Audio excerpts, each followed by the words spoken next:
ونستغفره ونؤمن به ونتوكل عليه ونعوذ بالله من شرور أنفسنا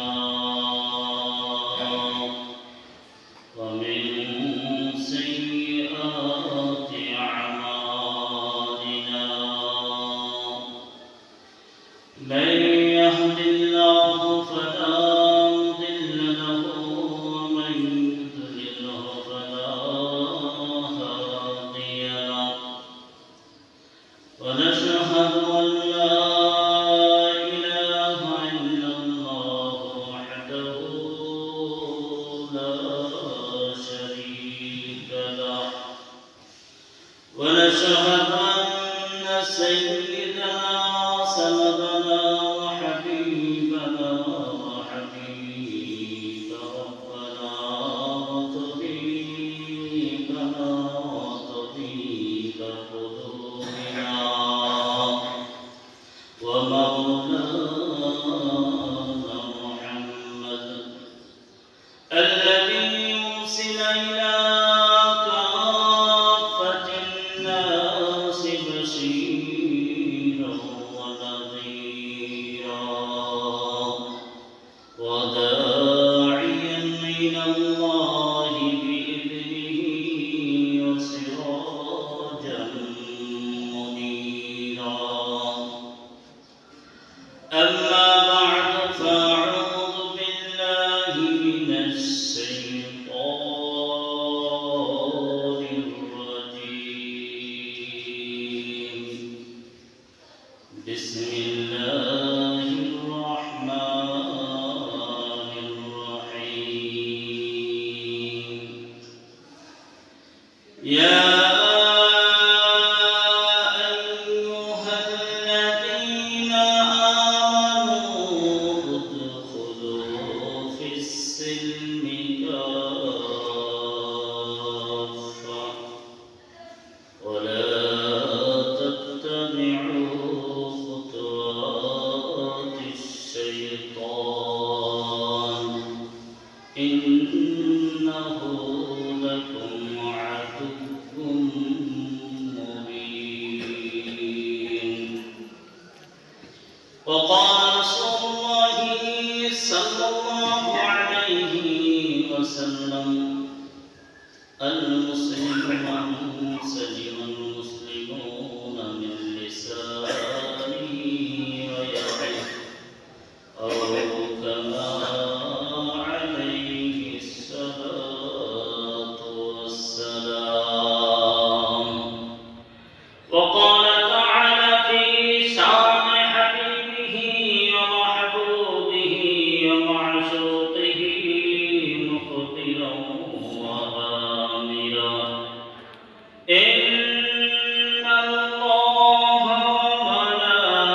وملائكته يصلون على النبي يا أيها الذين آمنوا صلوا عليه وسلموا تسليما اللهم صل على سيدنا محمد وعلى آل سيدنا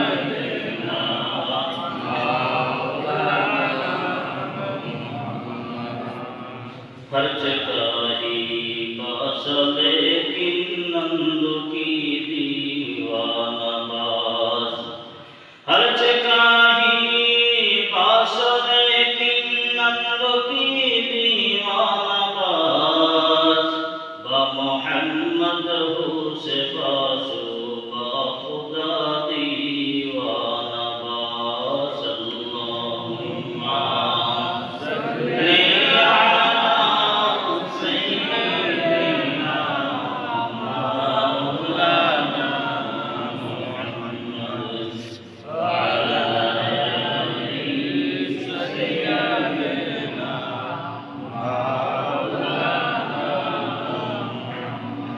मोहम्मद का निशान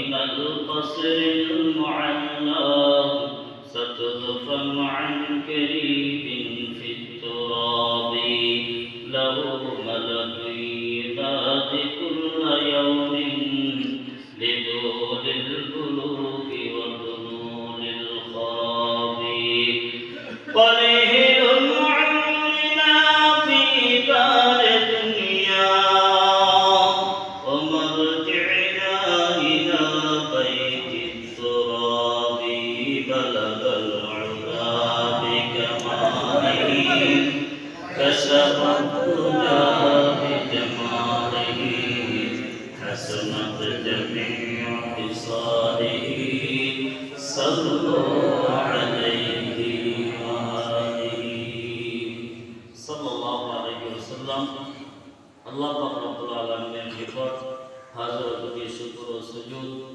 যে ফিতনা ফাসাদের জামানায় কি কারাগে জাহান্নামে যাবে সে প্রতিযোগিতায় লিপ্ত মুসলমান আল্লাহু আকবার এত ব্যস্ততা এত ঝামেলা এত পেরেশানি এত ফাহিশা কাজ থেকে আল্লাহ আপনাকে আমাকে ফারাক করে আল্লাহর ঘর জান্নাতের বাগানে নিয়ে এসেছেন আপনার মতো আমার মতো কত বৃদ্ধ বাবাজি কত যুবক ভাইরা কত মা বোনেরা আজকে হসপিটালে শুয়ে শুয়ে কাতরায় আপনার মতো আমার মতো কত বৃদ্ধ বাবাজিরা কত সপ্তাহে নামাজ পড়েছে আজকে নাই আপনার মতো আমার মতো কত যুবক গাড়ি অ্যাক্সিডেন্ট করে বিভিন্ন পেরেশানিতে লিপ্ত হয়ে আজকে আল্লাহর ঘরে আসতে পারেন আপনি বলতে পারেন প্রশ্ন হতে পারে আল্লাহ কেমনে আনলো আল্লাহ আনার কি শক্তি আছে আমি যদি ইচ্ছা না করতাম তাহলে তো মসজিদে আসতে পারতাম না আল্লাহ পাক রব্বুল আলামিন আপনাকে হেদায়েত করেছেন হেদায়েতের মাধ্যমটা আপনার ভিতরে ঢেলে দিয়েছে যে হে বান্দা তুমি মসজিদে যাও যে এক সপ্তাহ গুনাহ করেছো এই গুনাহটা আজকে মোচন করে আসো অনেকের ভিতরে ধাক্কাটা লাগে কিন্তু কি হবে খাতামাল্লাহু আলা কুলুবিহিম ওয়া আলা সামইহিম ওয়া আলা আবসারিহিম গিশাওয়া বলেছে অনেক জনের ভিতরে এরকম ধাক্কা লাগে যে আমার মসজিদে যেতে হবে কিন্তু কি করা তার কলবটা নষ্ট হয়ে গেছে তার কান থাকা সত্ত্বেও আজকে কানে কিছু শোনা না হেদায়েতের বাণী আজকে তার চক্ষু ভালো মন্দ দেখে না শুধু মন্দের দিকে তাকে টেনে নিয়ে যায় এই জন্য আপনাকে আসতে পেরে বসতে পেরে আল্লাহর ঘরে আসছি বসছি এবং নামাজ পড়ে নিষ্পাপ হয়ে মাসুম বাচ্চার মতো আবার ঘরে ফিরে যাব এই জন্য মুসলমানের সন্তান হিসাবে ইখলাসকে বিশুদ্ধ করার নিয়তে ঈমানকে আরো মজবুত করার নিয়তে শেষ জামানার শ্রেষ্ঠ নবী উম্মত হিসাবে শাহজালাল ইয়ামানের উত্তরসূরি হিসাবে শাহপরানের উত্তরসূরি হিসাবে শাহ মাকদুমের উত্তরসূরি হিসাবে মুহাম্মদুল্লাহ হাফিজ হুজুর রাহমাতুল্লাহ আলাইহির উত্তরসূরি হিসাবে শেখুল হাদিস আল্লামা আজিজুল হক সাহেব রাহমাতুল্লাহ আলাইহির উত্তরসূরি হিসাবে ক্বারি ইব্রাহিম সাহেব রাহমাতুল্লাহ আলাইহির উত্তরসূরি হিসাবে সদর সাহেব রাহমাতুল্লাহ আলাইহির উত্তরসূরি হিসাবে ফজলুল করিম রাহমাতুল্লাহ আলাইহির উত্তরসূরি হিসাবে মুসলমানের সন্তান হিসাবে বলিষ্ঠ আওয়াজে আকাশ বাতাস মুখরিত করে জোরে সোরে একবার বলি আলহামদুলিল্লাহ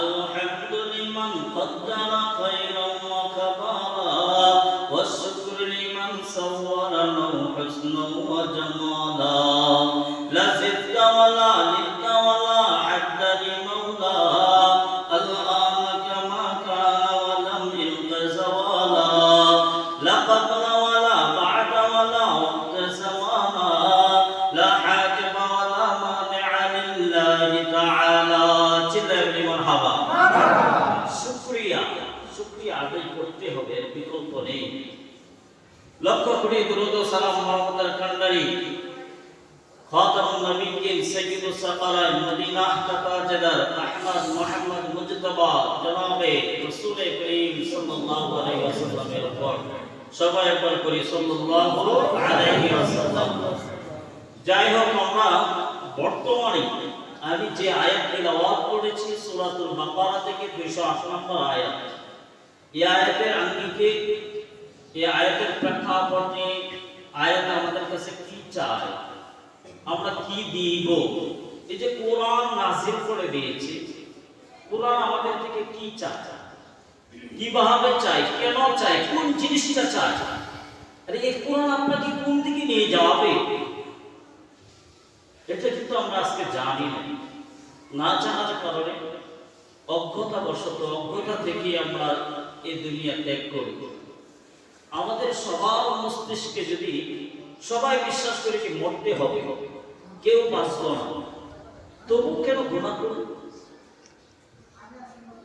আল্লাহ পাক রব্বুল আলামিন আপনাকে আমাকে তো হেদায়েতে পথ দেখানোর জন্য অনেক নিদর্শন, অনেক কিছুই আপনাকে আমাকে বোঝানোর জন্য রেখে দিয়েছেন বা বলতেছেন মানুষ যে এই হবে সেই হবে, অথচ আপনাকে অনেক কিছুই করে ফেলি। বুঝতে হবে আপনি আমি কমপ্লিট মুসলমান না হওয়ার কারণে আজকে যা মনে চায় তাই করে ফেলি, ঠিক না বেটি? এই জন্য আগে আমাদের কমপ্লিট মুসলমান হতে হবে, নামদারি মুসলমান হলে চলবে না।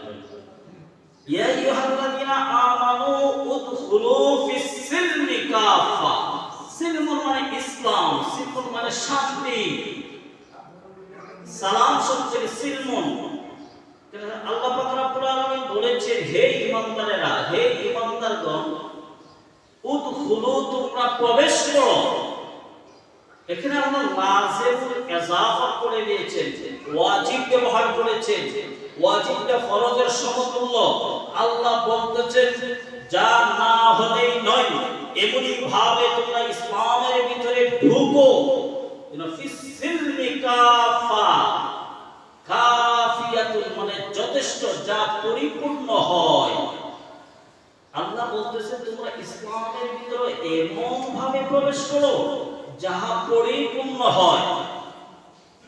কিন্তু আজকে আমরা কোন পর্যায়ের মুসলমান হয়ে গেলাম? নামদারি মুসলমান, অথচ সবচেয়ে ইসলামের ভিতরে ক্ষতিকারক যারা ক্ষতি করতেছে তাদের মধ্যে সর্বস্তরের সর্বপ্রথম কাতারে আছে নামদারি মুসলমান।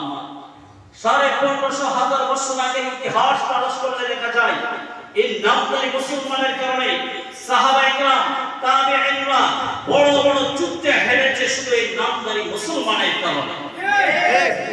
দেখেন যজ্ঞে সিফিন নামে একটা যুদ্ধ হয়েছিল। এই যুদ্ধের ভিতরে 10,000 বড় বড় সাহাবায়ে কেরাম শহীদ লাভ করেছে। জঙ্গে জামাল নামে একটা যুদ্ধ হয়েছিল, এখানে 90,000 সাহাবায়ে কেরাম এবং তাবেঈন শহীদ বরণ করেছেন। এই দুই যুদ্ধ মিলে 1 লক্ষ সাহাবায়ে কেরাম শহীদের মর্যাদা লাভ করেছেন, কাফেরদের হাতে কতল হয়েছে শুধু একজন নামদারি মুসলমানের কারণে। সে ছিল আব্দুল্লাহ ইবনে সাবা নামে একজন নামদারি মুসলমান ছিল। সে মুসলমানের কারণে 1 লক্ষ সাহাবায়ে কেরাম নিজেদের জীবনটাকে বিলীন করে দিয়েছে দিনের জন্য। এভাবে আসে স্পেনে 950 বছর মুসলমানের রাজত্ব ছিল। এই 950 বছরের রাজত্বকে এক মিনিটে ফিনিশ করে দিয়েছেন আবু দাউদ আব্দুল্লাহর কারণে। 1 মিনিটে স্পেনের মুসলমানদের হাত থেকে রাজত্ব ছিনিয়ে নিয়েছে শুধু একজন নামদারি মুসলমান। 950 বছর যে স্পেনে মুসলমানরা মুসলমানদের কালিমার কথা বলেছে, আজকে সেখানে একজন নামদারি মুসলমানের কারণে, আবু দাউদ আব্দুল্লাহর কারণে 1 মিনিটে ফিনিশ। আসেন টিপু সুলতানের ছেলে মহীশূরের যুদ্ধে, তার যুদ্ধের কারণে হারে নাই, একজন নামদারি মুসলমানের কারণে হেরেছে। এভাবে আজকে আমরা যে জমানায় আছি আমরাও লক্ষ্য করে দেখতে পাই নামদারি মুসলমানরাই উলামায়ে কেরামের টুপি ধরে টানে, নামদারি মুসলমানরাই মুসলমানের দাড়ি ধরে টানে, নামদারি মুসলমানরাই ওয়াজ মাহফিল বন্ধ করে, নামদারি মুসলমানরাই মসজিদ বন্ধ করার জন্য পায়তারা করে, নামদারি মুসলমানরাই মাদ্রাসা বন্ধ করে দেওয়ার জন্য পায়তারি করে, নামদারি মুসলমানরাই মুহাম্মদ সাল্লাল্লাহু আলাইহি সাল্লামকে নিয়ে কটূক্তি করে, ঠিক না বেঠিক? এই জন্য বাজান নামদারি মুসলমান হওয়া যাবে না, কমপ্লিট মুসলমান হতে হবে। কারণ আপনার আমার বাহাদুরি কতদিন, যতদিন রূহ রূহ নামক বস্তুটা আপনার ভিতরে আমার ভিতরে কাজ করবে ততদিন পর্যন্ত বাহাদুরি। যখন আপনি মৃত্যুবরণ করবেন, যখন রূহটা আপনার পেটে রূহটা চলে যাবে, তখন কিন্তু আপনাকে কেউ মানুষ বলবে না, তখন বলবে অমুক সর্দার, অমুক মাতব্বর, মুসলিম নগরের অমুক মাতব্বর বিছানায় শুয়ে আছে। তাকে আর মানুষ বলবে না, বলবে লাশ হয়ে গেছে। হাতগুলো ছেড়ে দিবে, পাগুলো লম্বা করে দিবে, চক্ষুগুলো দিয়ে যে দুনিয়ার চাকচিক্য দেখেছেন, এই চাকচিক্য আর দেখতে পারবেন না। এত সুন্দর বিবিকে বিয়া করে আনলেন, মৃত্যুবরণ করার পরে আর বিবি নাই। যে সন্তানের জন্য আজকে আপনি দিনকে রাত রাতকে দিন করে কামাই রোজগার করতেছেন, এই সন্তানও কিন্তু একদিন আপনাকে ঘর থেকে বের করে দিবে, বিবি ঘর থেকে বের করে দিবে। যে মেয়ের জন্য এত কিছু করতেছেন, তার ভবিষ্যৎ করার জন্য কত কিছুই না আপনি করলেন, সেই মেয়ে একদিন আপনাকে ঘর থেকে বের করে দিবে। দামি খাটের উপর আর শুইতে পারবেন না, একটা বিছানার উপর শুয়ে দিবে। এমন আছে পুরান চাদর দিয়ে আপনাকে ডাকা হবে, মসজিদের মধ্যে ঘোষণা হবে অমুক মাতাব্বর আজকে নাই, পৃথিবীর বুক থেকে সে চলে গেছে। তার জানাজার নামাজ ওইটাই হবে, ওইটাই হবে। বাবা, আপনাদেরকে আমার বোঝানোর উদ্দেশ্য হলো, এত অহংকার, এত গরিবিয়াত কেন আপনার বুকে? এত অহংকার কেন? এত অহংকার কেন? আল্লাহর জমিনে থেকে আল্লাহর সব কিছু না নিয়ামত ভোগ করে আজকে আমি কমপ্লিট মুসলমান হতে পারতেছি না। আজকে জাহান্নামের কথা স্মরণ হয় না রে মুসলমান, অথচ হাজার হাজার লক্ষ লক্ষ কোটি বছর জাহান্নামের আগুনে জ্বলতে হবে। এই জন্য আপনার আমার উচিত কমপ্লিট মুসলমান হয়ে পৃথিবী থেকে যাওয়া। ঠিক না বেঠে? আওয়াজ দিয়ে বলে ঠিক না বেঠে? একবার আল্লাহকে রাজি খুশি করার জন্য জোরে সুরে বলবো আল্লাহু আকবার।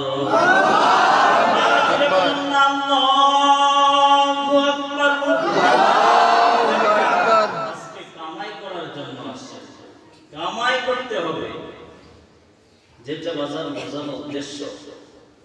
কবর জগৎ কিন্তু কাউকে চিনবে না, কবরে যাওয়ার পরে কিন্তু কাউকে চিনবে না। এই যে গুরুস্থান মাদ্রাসা, এতিমখানার পাশে আমাদের মাদ্রাসা জামালুল কোরআন, ওইখানেই থাকি। অনেক মাতাব্বর, অনেক এই গ্রামের মুসলিমদেরকে ওইখানে মাটি দেওয়া হয়। বেশ কিছুদিন পর্যন্ত দেখি, মাস দেড়েক পর্যন্ত ছেলে মেয়ে নিয়ে কান্নাকাটি করে, একটু দোয়া দোয়া করে। কিছুদিন পর আর দেখা যায় না। দেখি যে কবর খুঁজে ফেলেছে, গর্ত হয়ে গেছে, বৃষ্টি পড়ে, কেউ আসে না এক ফোঁটা মাটি দেওয়া। কবরস্থান আমরা ছাত্রদেরকে নিয়ে পরিষ্কার করি, হাড় মাথা এগুলো মাঝে মাঝে পাওয়া যায়। একটু চিন্তা করুন না, একটু চিন্তা করেন ওই জগতে যাওয়ার পরে আপনার আমার কি অবস্থা হবে। যেন ন্যায় কাজ করে যেতে হবে, কমপ্লিট মুসলমান হতে হবে। কেমন মুসলমান? যে সাহাবায়ে কেরাম নবীকে কেমন ভাবে ভালোবাসে। এই নবীকে ভালোবাসার কারণ একটাই, নবীকে ভালোবাসলে আল্লাহকে ভালোবাসা হবে। নবীকে যদি ভালোবাসার মতো বাসতে পারি, কাল হাসরের ময়দানে নবী আমাকে ডান পাশে রেখে, বাম পাশে রেখে, নবীর পিছনে রেখে আমাকে হাতে হাত মিলাইয়া আমার উম্মতদের মধ্যে শ্রেষ্ঠ উম্মত ঘোষণা করে আমাকে জান্নাতে নিয়ে যাবে। সুবহানাল্লাহ। এই জন্যই তো আমরা নবীকে ভালোবাসি। না নবীকে দেখেছি? নবীকে দেখি নাই, কিন্তু জানি দামি নবী, শ্রেষ্ঠ নবী।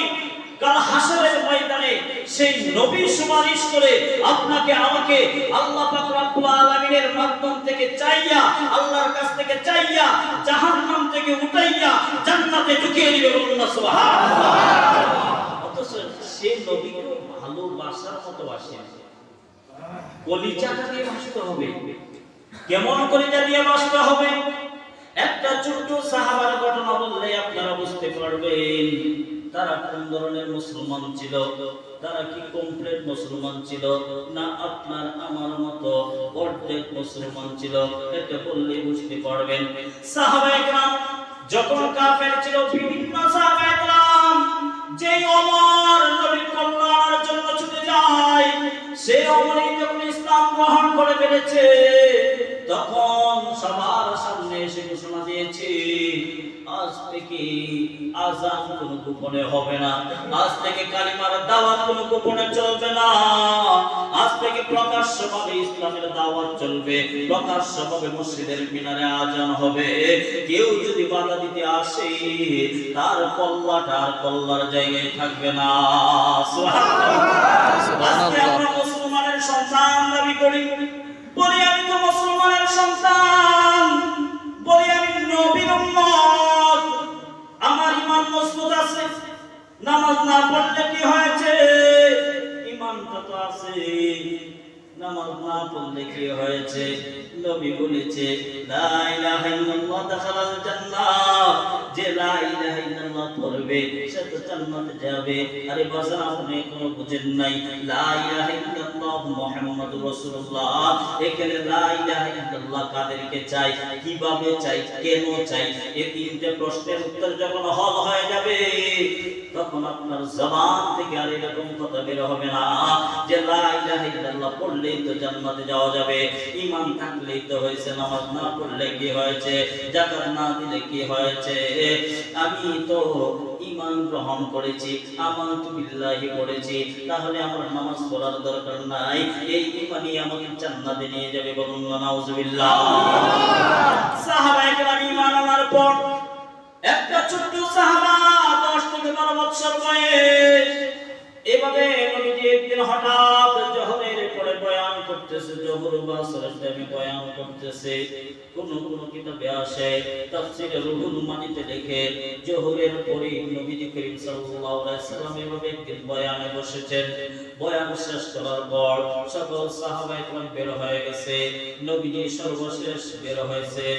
একটা ছোট সাহাবা তার বাবার সাথে মসজিদে এসেছিলেন। আল্লাহু আকবার। ওই সাহাবা যখন তার ছোট ছেলেটাকে নিয়ে বাড়ির দিকে রওনা হয়ে গেছে, এখন ছোট ছেলেটা শাহাদাত আঙ্গুল ধরে খালি পিছনের দিকে টানে, পিছনের দিকে টানে। বাবার অনুভূতি হচ্ছে, বাবার স্মরণ আসতেছে যে আমার ছেলেটা তো পিছনের দিকে টানে, ব্যাপারে কি, কারণ কি? আল্লাহু আকবার। বাবা, এই ছোট ছেলে তুমি পিছনের দিকে বারবার আঙ্গুলটা কেন টানো? এইরকম কথা বলে যখন পিছনের দিকে মুখ করলো, পিছনের দিকে ফিরলো, যখন ছেলেটা তাকাইয়া আছে আমার নবী মুহাম্মদ সাল্লাল্লাহু আলাইহি ওয়াসাল্লামের দিকে ছেলেটা তাকাইয়া আছে, আর চেহারা দিয়া চোখের পানি টপ টপ করে বাইতেছে। বাবা ডাক দিয়ে বলে, ও সন্তান তুমি কেন কাঁদো? ও সন্তান তুমি ওইদিকে তাকাইয়া কেন কাঁদো? কো বাবা, এত সুন্দর চেহারা মালিক আমার নবী, এই সুন্দর চেহারাকে দেখে বাড়িতে যাইতে মন চাই না। এই সুন্দর চেহারা আমার নবীকে তায়েফের লোকেরা কেমনে মারলো? আল্লাহু আকবার। মক্কার লোকেরা কেমনে এত সুন্দর নবীর সাথে কি খারাপ আচরণ করলো? বাবা, আমার বাড়িতে যাইতে মন চাই না, এই মুহাম্মদ সাল্লাল্লাহু আলাইহি ওয়াসাল্লামকে রেখে আমি বাড়িতে যাব না। আল্লাহু আকবার। আল্লাহর কি কুদরত! মুহাম্মদ সাল্লাল্লাহু আলাইহি ওয়াসাল্লামের নজর ওই ছোট্ট সাহাবার দিকে পড়লো। মুহাম্মদ সাল্লাল্লাহু আলাইহি ওয়াসাল্লাম দাঁড়িয়ে আছে, এই ছোট্ট সাহাবা তার বাবার মধ্যে কি কথোপকথন হচ্ছে, কি কথাবার্তা হচ্ছে, নবীজি খুব খেয়াল দিয়ে শুনতেছে। বাবা তার সন্তানকে ডাক দিয়ে বলে, ও সন্তান এখন তুমি কি করতে চাও? তো বাবা আপনি বাড়িতে চলে যান, আমার হাতটা আঙ্গুলটা আপনি ছেড়ে দেন, আমি নবীজির কাছে যাব। বাবা বললেন, যাও যাও সন্তান, তুমি নবীর কাছে যাও। আল্লাহু আকবার। এই সন্তানটা নবীর কাছে দৌড়ে যায়।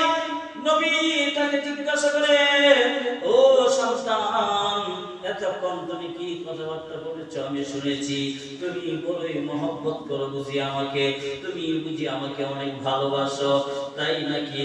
হ্যাঁ হুজুর, আমি আমার জীবন দিয়ে আমি সব কিছু চেয়েও বেশি আপনাকে ভালোবাসি। বলুন না সুবহানাল্লাহ। নবী এখন দেখেন নবী কি কথাটা বলে, এমন একটা কথা বলবে যে কথা বলার সাথে সাথে আপনার লোম আমার লোমগুলো দাঁড়াইয়া যাবে। নবী বলে, সত্যি নাকি তুমি আমাকে ভালোবাসো? হ্যাঁ সত্যি ভালোবাসি। তোমার বাবার চেয়েও বেশি ভালোবাসো? হ্যাঁ, বাবার চেয়েও বেশি ভালোবাসি। তোমার মার চেয়েও বেশি ভালোবাসো? হ্যাঁ, আমি আমার মার চেয়েও বেশি ভালোবাসি। মুহাম্মদ সাল্লাল্লাহু আলাইহি ওয়াসাল্লাম এখন বলেন, তাহলে তোমার একটা পরীক্ষা দিতে হবে। যদি পরীক্ষায় তুমি পাস করো, মনে করব আমি মুহাম্মদকে তুমি আসলে ভালোবাসো। তো হুজুর আপনি বলেন কি পরীক্ষা দিতে হবে? তো তোমার কোষ থেকে, তোমার এখান থেকে তরবারিটা বের করো। তরবারিটা রাঙ্গা তরবারি, ধারালো তরবারি, দেশি তরবারিটা বের করলো। ওই এই তরবারি দিয়া এই যে তোমার বাবা দাঁড়ানো আছে, তোমার বাবার কল্লাটা আমার হাতে এনে দিতে পারবা? যদি এনে দিতে পারো, যদি, তাহলে মনে করবো তুমি আমাকে বাস্তবে ভালোবাসো। আল্লাহু আকবার। কথাটা বলতে দেরি হয়েছে, কথাটা এখনো শেষ হয় নাই। নবী এই ছোট সাহাবাই এমন ভাবে দৌড় শুরু করলো, পিছনের দিক থেকে সাহাবায়ে কেরাম বলে, নবী আপনি সাহাবাকে থামান, আর না হয় ইতিহাস রচনা হয়ে যাবে। তার বাবার কল্যাণে সে ঠিকই কেটে নিয়ে আসবে। আল্লাহু আকবার। তার দৌড় দেখে, দৌড়ের গতি দেখে নবী বুঝে ফেলেছে আসলেই তো সে তার বাবার কল্যাণে দিবে আমার হাতে। এখন নবীজি পিছন দিক থেকে ডাক দিলেন, ও আমার সাহাবারে, আয় আয় আয়, আমার কলিজাটা তোর কলিজার সাথে মিলাইয়া দে। সুবহানাল্লাহ। আল্লাহু আকবার। কলিজা মিলাইয়া দিছে, নবীজির বুকের সাথে বুক লাগাইয়া দিছে। আল্লাহু আকবার। নবীজি এখন তার বাবাও নবীজির কাছে আসলো। এখন তার বাবাকে ডাক দিয়ে বলে, ও বাবা, তুমি বাবা হিসেবে তুমি সাকসেস হয়েছো। তুমি একটা এমন সন্তান জন্ম দিয়েছো যে সন্তানটা কাল হাসরের ময়দানে তোমাকে জান্নাতুল ফেরদাউসে ঢুকাইয়া দিবে। নবীজি বলে, ও আমার ছোট সাহাবার বাবা, তবে আপনাকে আমি একটা কথা বলি, তোমাকে আমি একটা কথা বলে দেই। তোমার এই ছেলেটা যখন মারা যাবে, তখন আমি নবীকে একটু খবর দিও। আমি নবীজি তার গোসল করাইবো, আমি নবীজি তার কাপড়ের কাপড় পরাইবো, আমি নবীজি তাকে কবরে রাখবো, আমি নবীজি তার জানাজা পড়াবো। আল্লাহু আকবার। বাবার মস্তিষ্ক খুলে গেছে, বাবার ব্রেইন ধরে গেছে। মনে হয় আমার সন্তানটা বেশি দিন বাঁচবে না। তাই নবীজি বললেন, আমার সন্তানের গোসল দিবে, জানাজা পড়াবে, সব কিছু নবীজি করাইবে। মনে হয় সন্তানটা বাঁচবে না। আল্লাহু আকবার। ওই সাহাবা তার ছোট্ট সন্তানটাকে নিয়ে বাড়িতে চলে গেল। 2 দিন 3 দিন পরে সন্তানটার একটা বড় জ্বর হয়ে গেল। বাবার খেয়াল আসলো নবীজির কথা। নবীজি তো জানাজা পড়াবে, গোসল দিবে, কাফনের কাপড় পরাইবে, নিজে কবরে রাখবে। আল্লাহু আকবার, আল্লাহু আকবার। এখন বাবাকে ওই সন্তানটা ডাক দেয়, বাবা এদিকে আসেন, এদিকে আসেন। যখন ছোট্ট সাহাবা তার বাবাকে ডাক দিলেন, বাবা এসে তার সন্তানের পায়ে বসলো, কাছে বসলো। বসার পরে সন্তান কি বলে দেখেন বাজান, প্লিজ একটু চোখের পানিটা মারানোর চেষ্টা করেন। আজকে গুনাহ মাফের জন্য মসজিদে আসেন, যার চোখের পানি পড়বে মনে করবেন সে কবরিয়াত হয়ে গেছে। দেখেন নবীর প্রতি তাদের কেমন মহব্বত ছিল। আজকে আমরা আশিক রাসূল নবী করি, আজকে আমরা নবীকে নিয়ে গান গাই, অথচ ভিতরে আপনার আমার শয়তানি, ভিতরে আপনার আমার বদমাইশি লুকায়িত আছে। দেখেন ছোট্ট সাহাবায়ে কোন কি বলে তার বাবাকে, বাবাকে ডাক দিয়ে বলে, বাবা মনে হয় আমি বেশি দিন বাঁচব না, মনে হয় আমি পৃথিবী থেকে বিদায় হয়ে যাব। তবে বাবা আমি যদি দিনের বেলায় মারা যাই তাহলে নবীকে সংবাদ দিবা, আর যদি রাত্রি বেলায় মারা যাই নবীকে খবর দিবা না। এখন বাবা জিজ্ঞাসা করে, কেন খবর দিব না, কেন সংবাদ দিব না? নবীজি তো বলেছে তার জানাজা তোমার জানাজা পড়াবে, নবীজি বলেছে তোমাকে গোসল দিবে, নবীজি বলেছে তোমার কাফনের কাপড় পরাইবে, নবীজি বলেছে তোমাকে নিজের হাত দিয়ে কবরে শুয়াইয়া দিবে, নিজের হাত দিয়ে মাটি দিবে, তাহলে কেন খবর দিব না? কো বাবা আমি যদি রাত্রি বেলায় মারা যাই, যদি নবীজি আমার সংবাদ পেয়ে নবীজি যদি আমার বাড়িতে আসার জন্য রওনা হয়ে যায়, এ মক্কার ভিতরে কিছু কাফের আছে যারা আমার নবীকে মারার জন্য সর্বদাই প্রস্তুত হয়ে আছে, যারা আমার নবীকে মারার জন্য সর্বদাই শত্রুতায় লিপ্ত। এই জন্য আমার আগে যদি নবীজির কিছু হয়ে যায় আমি বাবা অনেক কষ্ট পাবো বাবা। এই জন্য নবীকে রাত্রের বেলা যদি আমি মারা যাই খবর দিবা না, আর দিনের বেলায় যদি মারা যাই তাহলে নবীকে সংবাদ দিবা। আল্লাহু আকবার, আল্লাহু আকবার। ওই ছোট সাহাবা রাত্রি বেলায় মারা গেছে, তাকে জানাজা পড়াইয়া দিছে, সব কিছু কমপ্লিট হয়ে গেছে। এখন একজন সাহাবা নবীকে খবর দেয়, ও নবী, আপনি যে বলেছিলেন ওই সাহাবাকে জানাজা পড়াবেন, ওই সাহাবার গোসল দিবেন, সে তো মারা গেছে, তার বাবা আপনাকে জানাইলো না, তার বাবা আপনাকে না শুনাইয়েই দাফন করে ফেলেছে। নবীজি এই সংবাদ পেয়ে তার বাবাকে ডাকলেন, জিজ্ঞাসা করলেন, তুমি কেন আমাকে সংবাদ দিলা না? নবী আপনাকে কেমনে সংবাদ দেই? এই ছোট সাহাবা আমার ছোট সন্তান বলে আমার ওসিয়ত করে গেছেন, যদি আমি রাত্রি বেলায় মারা যাই নবীকে সংবাদ দিও না। কেন দিব না? আপনার গায়ে কাফেররা আক্রমণ করতে পারে, শত্রুতাবশত আপনাকে কেউ মেরে ফেলতে পারে, সে ওসিয়ত করে গেছে কোনোভাবেই যেন আপনাকে খবর না দেই। আল্লাহু আকবার। নবীজি বলছে, যান যান, ঠিক আছে, আমাকে তার কবরের পাশে নিয়ে যাও। আল্লাহু আকবার। নবীজি তার কবরের পাশে গিয়ে যখন অন্তর চক্ষু খুলে দিয়েছেন, আল্লাহর সাথে নবীজির কথাবার্তা হচ্ছে, আল্লাহর সাথে আল্লাহর মারিফতের লাইনে যখন ডুবে গেছে, নবীজি আর আল্লাহর জাতের সাথে যখন মিশে গেছে, তখন নবীজি চাইয়া দেখে, মুরাকাবার ভিতরে চাইয়া দেখে, এই সন্তানটা জান্নাতের ভিতরে জান্নাতি পোশাক পরিধান করিয়া ইব্রাহিম খলিলুল্লাহর প্রধান ছাত্র হয়ে গেছে। जन्नत दोज़ख से या रब क्या करूं, आरज़ू ये मैं तुझे देखा करो। আল্লাহু আকবার। দেখেন সাহাবায়ে কেরাম নবীজিকে কেমনে ভালোবাসে, আর আপনি আমি কেমনে ভালোবাসি। ও মুসলমান, নিজেকে নিজে প্রশ্ন করো, কাল হাসরের ময়দানে তোমাকে নবীজির সুপারিশের মাধ্যমে জান্নাতে যেতে হবে, আর তুমি সেই সুপারিশের জন্য দুনিয়ার বুকে কি করতেছো? নবীর প্রেম কেমন আপনার ভিতরে আমার ভিতরে, একটু নিজেকে নিজে জিজ্ঞাসা করলে বোঝা যাবে। আজকে নবীর সুন্নতের ভিতরে প্লেট লাগানো হয়, ছুরি লাগানো হয়, ঘরের ভিতরে কোনো সুন্নত নাই, আমার বাস্তব জীবনে কোনো সুন্নত নাই, অথচ আমরা আশা হয়ে বসে আছি নবীজি তো আছেন, কাল হাসরের ময়দানে তো আমাদেরকে সুপারিশ করে নেবে। না না বাজারে তো সহজ নয়, এত সহজ নয়, এত সহজ নয়।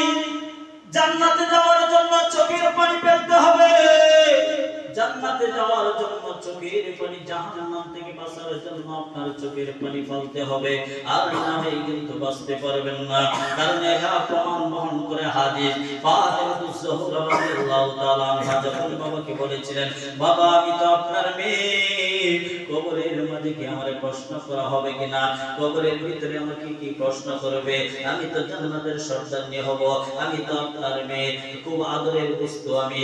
ও মা, কবর কিন্তু কাউকে চিনবে না, কবরে কিন্তু নবীর মেয়েকে চিনবে না, এই এলাকার মাতব্বর চিনবে না, প্রাইম মিনিস্টার চিনবে না, এমপি মন্ত্রী চিনবে না, কাউকে চিনবে না।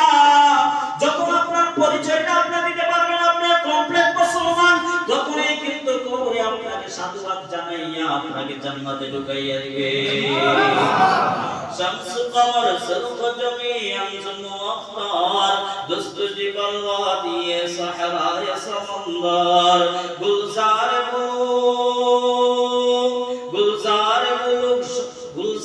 मुलुक शस्न सहाय बरादर।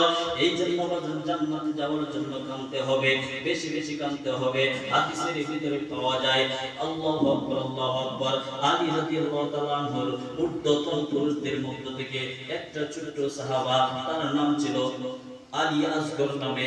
সে আসরের নামাজ পড়ে একদিন মসজিদের কোণে বসে কাঁদতেছে, এমন ভাবে কাঁদতেছে, এমন ভাবে কাঁদতেছে, চোখের পানি টপ টপ পড়ে পড়ে।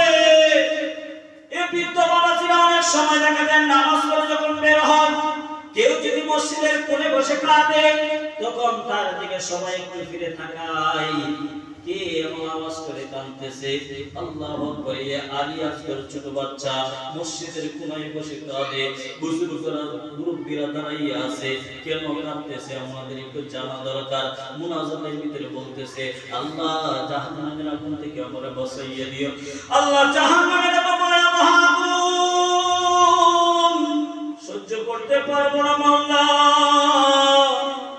জাহান্নাম আলী আসগর শুধু কাঁদে আর কাঁদে। মুরব্বীরা দাঁড়িয়ে আছে, কখন মোনাজাত শেষ করবে তাকে আমরা 2-3টা প্রশ্ন করব। আল্লাহু আকবার। আলী আসগরের পর্যায়ে মোনাজাত শেষ করে ফেলেছে। এখন মুরব্বীরা জিজ্ঞাসা করে, ও আলী আসগর, তুমি জাহান্নামের ভয়ে কেন কাঁদো? তুমি তো ছোট বাচ্চা, কেন কাঁদো? আল্লাহু আকবার। আলী আসগর বলে, আমি 2টা কারণে কাঁদি।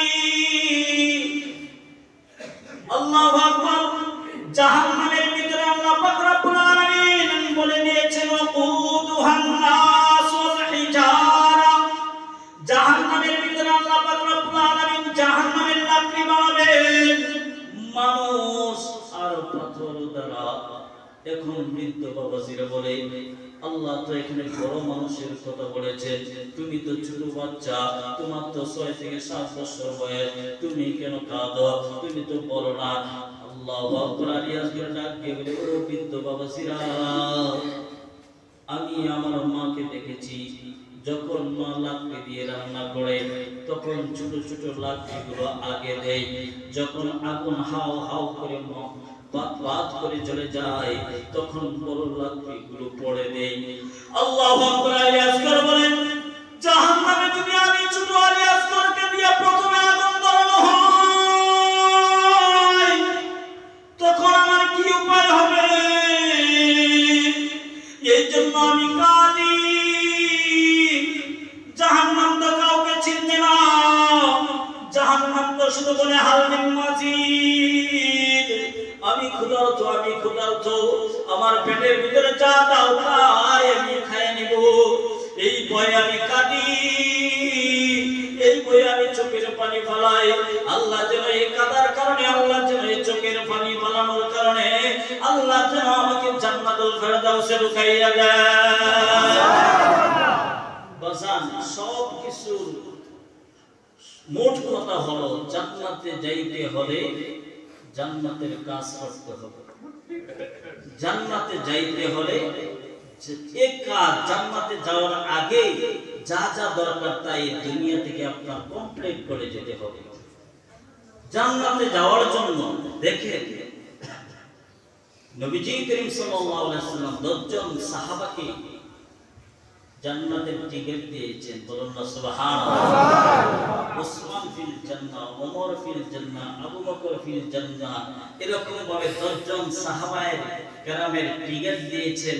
তাদের মধ্যে হযরত উসমানে গনি ছিল। অথচ উসমানে গনি জান্নাতে যাওয়ার আগে, জান্নাতে যাবে তো মরার পরে, মরার আগে তো যাবে না।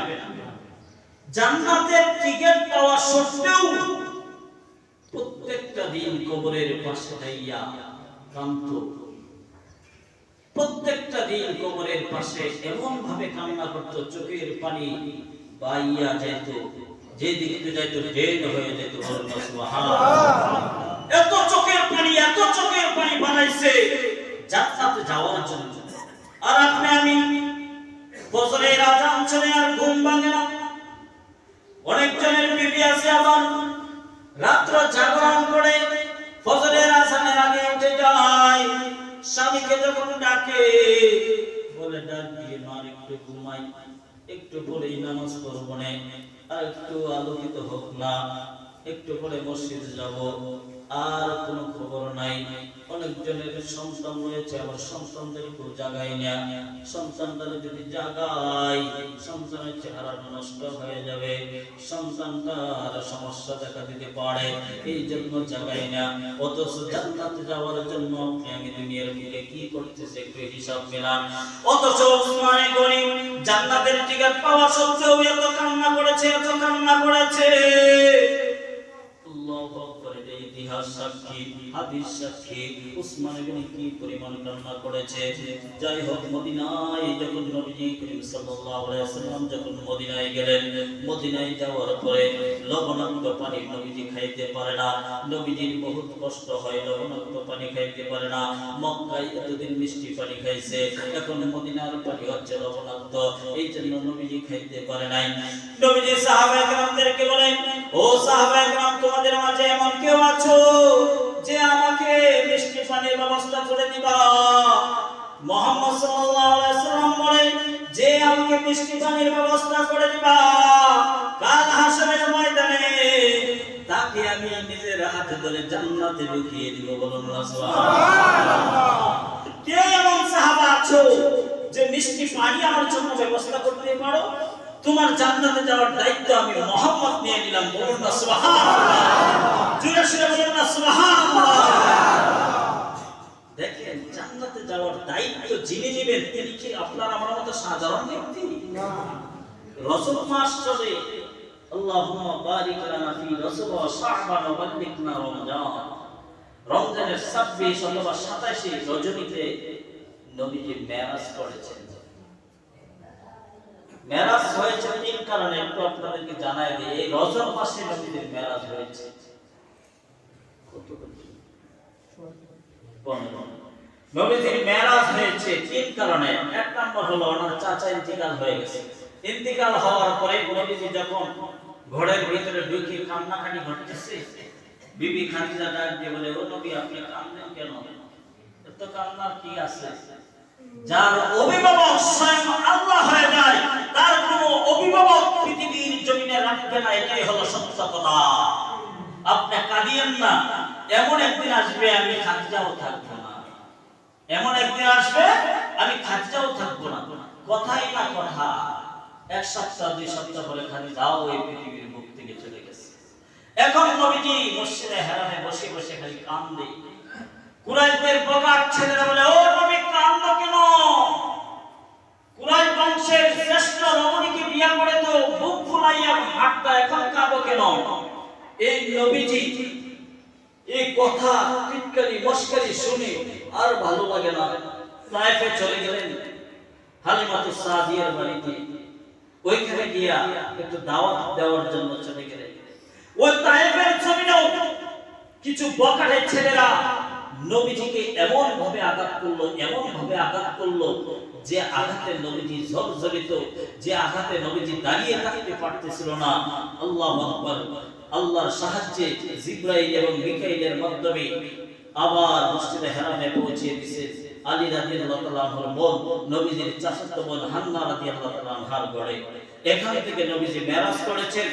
মেরাজে যখন আল্লাহর সামনাসামনি বসে যখন কথা হয়, তখন নবীজিকে আল্লাহ বলেছিলেন, এখন কি আপনার আর কোনো দুঃখ আছে?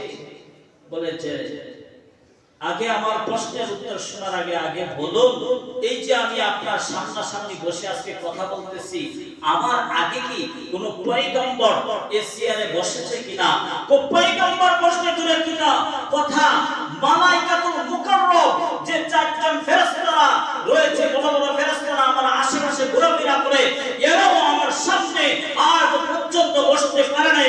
সুবহানাল্লাহ।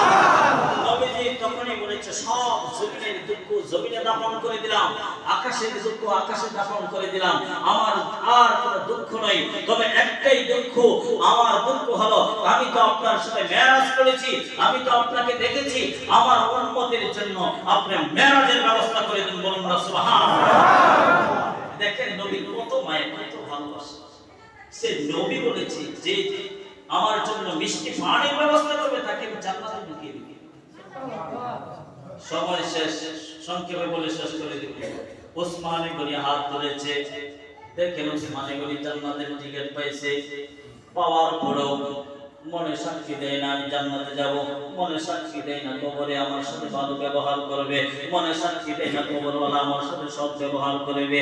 আবার একটা টিকিট নেওয়ার জন্য হাত তুলেছে, নবীজি আপনার জন্য আমি মিষ্টি পানির ব্যবস্থা করব। যাও যাও, ঠিক আছে, তুমি মিষ্টি পানির ব্যবস্থা করো, কাল হাসরের ময়দানে আমি নবী তোমার ডান হাতটাকে ধইরা আমি নবীজি তোমাকে জান্নাতে ঢুকাইয়া দিব।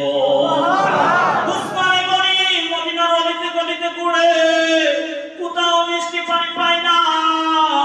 উসমানে গনি সারাদিন ঘোরাফেরা করার পর মদিনার পাশে বসিয়া কান্নাকাটি করে, আল্লাহ জান্নাতের যাওয়ার একটা উপায় খুঁজে পেয়েছি, তবুও তো সাকসেস হতে পারতেছি না, তবুও তো সফলতা হইতে পারতেছি না, মিষ্টি পানির ব্যবস্থা করে দাও না। আমি ওসমান নবীজির সাথে জান্নাতে ঢুকতে চাই।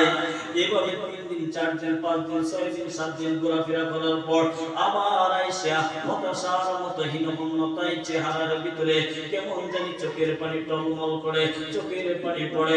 আবার মদিনার মসজিদের পাশে এসে বসে কান্নাকাটি করতেছে। আল্লাহ আকবার। এক সাহাবা এই মদিনার রাস্তা দিয়ে যায়, এখন ওসমান গনির চেহারার দিকে চোখ পড়লো, ডাক দিয়ে বলে, ওসমান গনি তুমি কেন কাঁদো? নবীজি বলেছিলেন নবীজির জন্য যদি মিষ্টি পানির ব্যবস্থা করা হয় নবীজি তাকে জান্নাতে নিয়ে যাবে। আমি তার জন্য মিষ্টি পানির ব্যবস্থা করার জন্য হাত তুলেছিলাম, এখন আমি তো মিষ্টি খুব কোথাও পাই না, মিষ্টি পানি এখনো জোগাড় করতে পারি নাই, আমার এখন কি হবে? নবীজির কি হবে? নবীজি অনেক কষ্ট করতেছে, পানি খাইতে পারতেছে না, মদিনার পানি লবণাক্ত, নবীর কষ্ট তো আমার সহ্য হয় না। ওসমান টেনশনের কোনো কারণ নাই, এই যে তুমি বসে আছো, তোমার সামনে এই যে যুক্তিটা দেখা যায়, এই যুক্তির ভিতরে একটা কূপ আছে, আমি এই পানি খাইয়ে দেখছি, অনেক মিষ্টি, অনেক মিষ্টি। ওসমান গনি কেমন জানি ঝাড়া দিয়ে উঠেছে, উঠে বলে আমাকে নিয়ে চলো। যাইয়া দেখে বাস্তবিক যুক্তির ভিতরে একটা ছোট কূপ, পানি বড়ই মিষ্টি। এখন ওসমান গনি জিজ্ঞাসা করে, এই কূপের মালিক কে?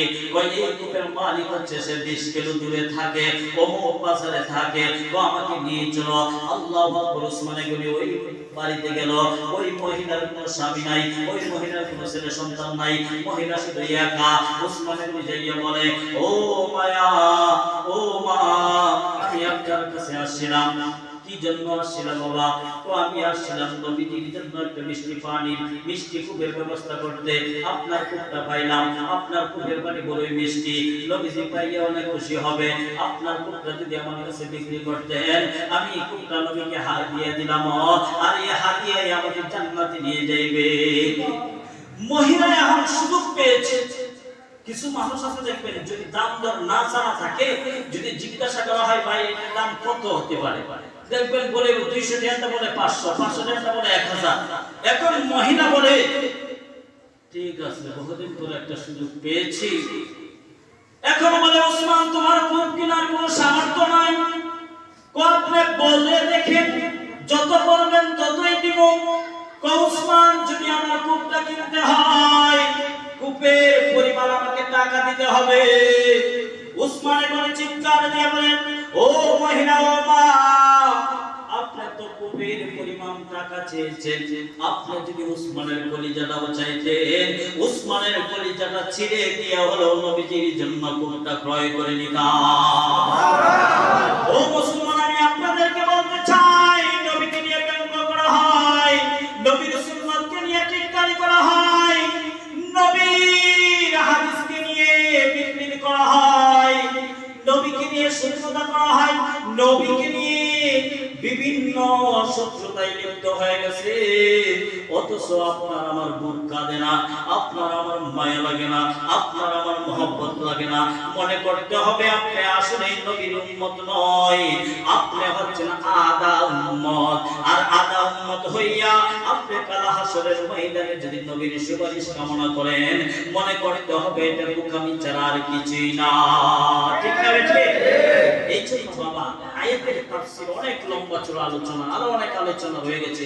এই জন্য আল্লাহ পাক রব্বুল আলামিন যে বলেছেন, ইয়া আইয়ুহাল্লাযীনা আমানু উদখুলু ফিস-সিলমি কাফা, হে ঈমানদারগণ তোমরা ঢুকো, ঢুকো ইসলামের ভিতরে, এমন ভাবে ঢুকো মা লা কুত্তা, যা না হলেই নয়, যা না হলেই নয়, যা পরিপূর্ণ ঢোকার মতো হয়। বাবা জিরা, আপনাদেরকে আমি বলি, এই জন্য সুদ ছাড়েন, মিথ্যা ছাড়েন, গীবত ছাড়েন, পরচর্চা ছাড়েন, পরনিন্দা ছাড়েন, কবরের জগতের কথা স্মরণ করিয়া দেখেন মাওলার দরবারে যে হাজিরা দিবেন, যে কমপ্লিট মুসলমান হয়ে যেন হাজিরা দিতে পারেন। কারণ কবর তো লিখতে বলেন, মুসলমান না হয়ে কিন্তু আমার ঘরে আসিও না, আমি ভয়ঙ্কর জায়গা, আমি সাপ বিচ্ছুর ঘর, আমি পোকামাকড়ের ঘর, আমি আগুনের ঘর, আমি জাহান্নামের লাকড়ির ঘর। যদি তুমি মুসলমান না হয়ে আসো, আমি নেতা চিনব না, আমি মানকর চিনব না, আমি চেয়ারম্যান চিনব না, আমি এমপি চিনব না, আমি মন্ত্রী চিনব না, আমি প্রাইম মিনিস্টার চিনব না, কাউকে চিনব না। আমি কবরে এমন ভাবে চাপ দিব, তোমার হাড় গোড় ভেঙে একসাথে ঢুকে পড়বে। নাউজুবিল্লাহ। এই জন্য আমরা পূর্ণাঙ্গ মুসলমান হব তো ইনশাআল্লাহ, নামাজ পড়ব তো ইনশাআল্লাহ। আল্লাহ পাক আমি যে অবস্থায় কথা বললাম এই কথাগুলোর উপর আমি নিজে সব আপনাদের আমল করার তৌফিক দান করো। ওয়া আখির দাওয়ানা আলহামদুলিল্লাহি।